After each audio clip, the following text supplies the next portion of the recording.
মতভিন্নতা থাকলেও দেশের স্বার্থে সরকারি এবং বিরোধী দল ঐক্যবদ্ধভাবে বাজেটে অবদান রেখেছে বলে মন্তব্য করেছেন সরকারি দলের চিফ হুইপ নুরুল ইসলাম মনি।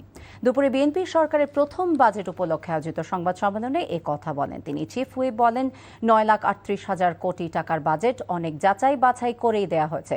63টি পণ্যের শুল্ক কমানো হয়েছে। এই বাজেট জনবান্ধব এবং জনগণের জীবনমান উন্নয়নে বড় ভূমিকা রাখবে। বাজেটের উপর আলোচনার জন্য বিরোধী দলকে 31% সময় দেওয়া হয়েছে জানিয়ে তিনি আরও বলেন, সরকারের দেয়া বাজেটকে গ্রহণ করেছে বিরোধী দলও।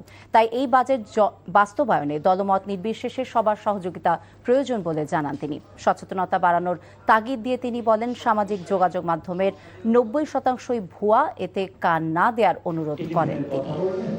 বলবেন কিনা এই দুশ্চিন্তায় থাকতেন টেলিফোন, এমন একজন নাই সেরকম নাই যে আওয়ামী লীগ করছেন সেও চিন্তা করছেন টেলিফোন করবেন কিনা। কারণ হাসিনা টেলিফোন তার নিজের লোকেরা রেকর্ড করে রাখছে, এখন সেগুলো এভিডেন্স হিসেবে আসছে। হাসিনা নিজে বলছে, সেগুলো তার লোকেরা রেকর্ড করে রাখছে। আপনারা টেলিফোনে কথা বলবেন। গত 4 মাসে তার স্বাভাবিক জীবনযাপন করেছেন, একটা সুস্থ মানে কি বলে নর্মাল লাইফ লিড করেছেন। আমি মনে করি তার এই বিষয়টা আপনারা লক্ষ্য করেছেন, নিশ্চয়ই আপনাদের লক্ষ্য করার কথা।